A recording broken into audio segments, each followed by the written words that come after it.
الم ترى کیف ضرب اللہ مثلا، اے میرے حبیب آپ نے دیکھا کہ اللہ نے کیسی مثال دی ہے، کلمۃ طیبہ، کلمہ طیبہ کی، کا شجرۃ طیبہ، وہ شجرہ طیبہ کی طرح ہے، اصلها ثابت، ترجمے کے مرحلے سے گزر رہا ہوں، اصلها ثابت، اس کی جڑیں بہت مضبوط ہیں، وفرعها فی السماء، اور اس کی شاخیں ہیں آسمانوں میں، تؤتی اکلها کل حین، وہ ہر موسم میں پھل دیتا ہے، وہ ہر موسم میں پھل دیتا ہے، ضرب اللہ الامثال للناس، اور اللہ مثالیں دیتا ہے لوگوں کے لیے، لعلہم یتذکرون، شاید کہ یہ لوگ تذکر پا لیں، توجہ کر لیں، احساس کر لیں۔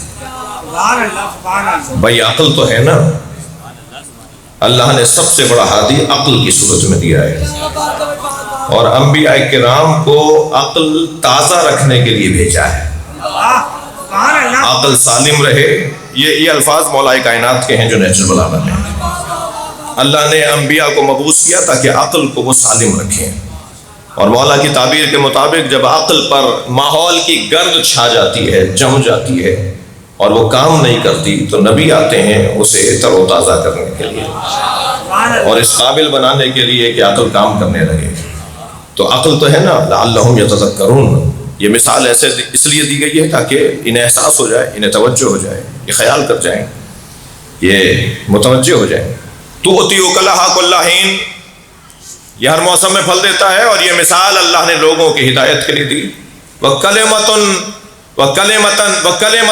خبیثۃ، وکلمۃ خبیثۃ کشجرۃ خبیثہ، اور کلمہ خبیثہ ایسا ہے جیسے شجرہ خبیثہ، جس کی پہلی صفت یہ ہے کہ اجتثت من فوق الارض، یہ زمین کے اوپر سے اگتا ہے۔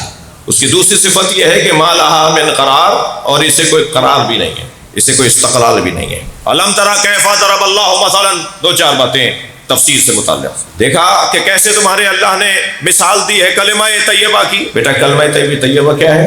یہ کہے گا لا الہ الا اللہ، یہی پڑھا ہے نا اسکولوں میں جو پڑھا جاتا ہے۔ پاکستان کے مزاج کی بات کر رہا ہوں، پہلا کلمہ کے بچوں کو پڑھایا جاتا ہے جی، جس سے ہم متفق نہیں ہیں، اس اصطلاح سے متفق نہیں ہے، یہ اس طریقے سے متفق نہیں ہے۔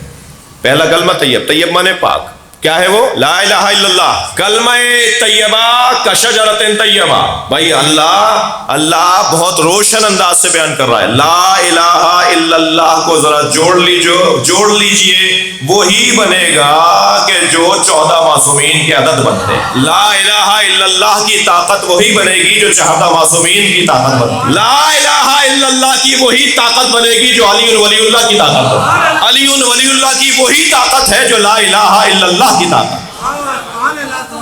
اور یہ میرے الفاظ نہیں ہے، حدیث کی طرف ہماری رہنمائی کی ہے حدیث نے ہماری۔ کلمہ طیبہ کا شجرۃ طیبہ، اب شجرہ طیبہ کی اللہ نے یہاں 3 صفتوں کو بیان کیا ہے۔ سب سے پہلی صفت اصلھا ثابت، اس کی جڑیں بڑی مضبوط ہیں، جڑیں بڑی مضبوط ہیں، جڑیں بڑی مضبوط ہیں۔ یہ گلا بھی کاٹ دیتے ہیں تو خون کا قطرہ علی علی بولتا ہے۔ جڑیں بڑی مضبوط ہیں بھائی، ان کے ساتھ جتنا تم ظلم و زیادتی کرو گے مگر یہ دروازہ چھوڑ کر نہیں جائیں گے۔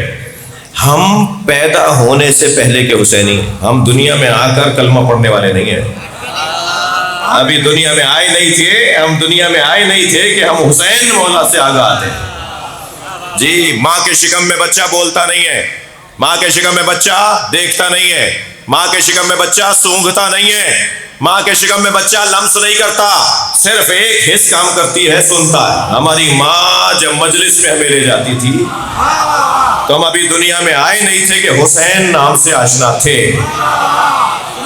اصلھا ثابت، ان کی جڑیں بڑی مضبوط ہیں۔ اصلھا ثابت وفرعھا فی السماء، اور یہ وہ درخت کون سا درخت ہے؟ مولانا میں بڑا غور کر رہا تھا، علماء کرام سے توجہ چاہوں گا، بہت غور کر رہا تھا کہ مثال دی جاتی ہے کسی روشن چیز کی، مثال جس کی دی جائے وہ اس سے زیادہ روشن ہونا چاہیے۔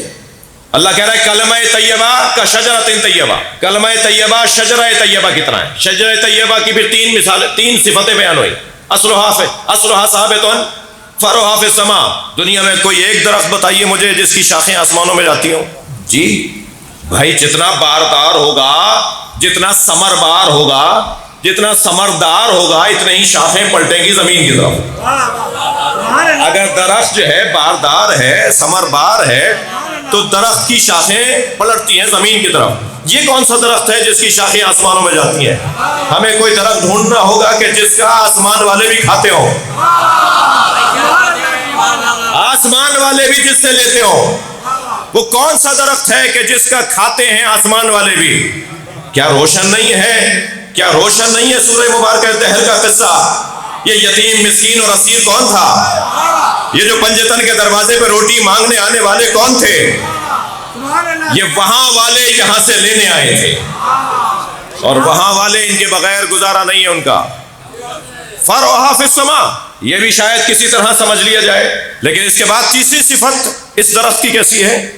تُؤْتِي أُكُلَهَا كُلَّ حِينٍ بِإِذْنِ رَبِّهَا، یہ درخت وہ درخت ہے جو ہر موسم میں پھل دیتا ہے۔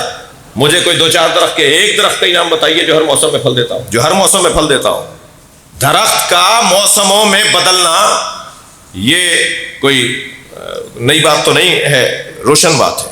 یہ کون سا درخت ہے؟ سوکھ بھی جائے، میں لفظ بہتر کروں، یہ زندان میں بھی ہو تب بھی آزادیاں دلواتا ہے، ان کے پاس نہ ہو تب بھی بانٹ رہے ہوتے ہیں۔ ہر حال میں دینے والے کو شجرہ طیبہ کہا جاتا ہے، وہ شجر کہ جو ہر حال میں دیتا ہو۔ اب پلٹ جائیے، جب تک ضد کو نہیں سنیں گے اصل سمجھ میں نہیں آئی۔ قاعدہ یہ ہے کہ تُعْرَفُ الْأَشْيَاءُ بِأَضْدَادِهَا، آپ کو اگر اشیاء کو سمجھنا ہے تو اس کی ضد کو۔ دن اچھا لگے گا جب رات آئے گی، آنکھوں والے کی قدر ہوگی جب نابینا نظر آئے گا۔ شجرہ طیبہ اس وقت تک ہمیں نظر نہیں آئے گا جب تک شجرہ خبیثہ ذہن میں نہ آئے۔ بھائی اللہ چاہتا ہے کہ تب اللہ کے ساتھ تبرہ بھی رکھو، اللہ چاہتا ہے لا الہ کے ساتھ الا اللہ بھی بولو، اللہ چاہتا ہے کہ دونوں نظریوں کو سوچتے اور سمجھتے چلو۔ میں انقلابی مزاج جوانوں کے لیے ایک جملہ کہوں گا، کفر شناسی کے بغیر اسلام شناسی ممکن نہیں ہے۔ بھائی مصادیق پر کسی کو گرانی آ سکتی ہے، مصداقوں پر کسی کو بھاری پن آ سکتا ہے، مصداق بنانے پر کسی کو برا لگ سکتا ہے، مگر اصولوں کا تو قرآن کا فیصلہ ہے۔ یہ اصول قرآن کے دیے ہوئے اصول ہے کہ شجرہ طیبہ سمجھنا ہے تو شجرہ خبیثہ کو بھی دیکھ لینا۔ اور شجرہ خبیثہ کیا ہے، اس کی صفتیں کیا ہیں؟ پہلی صفت اس کی ہے کہ اجتثت من فوق الارض، زمین کے اوپر سے اگتا ہے۔ زمین سے اوپر، زمین کے اوپر سے اگنا بتا رہا ہے کہ اس کی جڑیں ہی نہیں ہیں۔ اور میں اگر کہہ دوں گا تو پریشانی ہو جائے گی۔ مولا کائنات کا قول سنا دیتا ہوں، مولا نے کسی کے خط کے جواب میں لکھا تھا، وہ مجھ سے بات کرے گا لا اصل لہا ولا فرع لہا،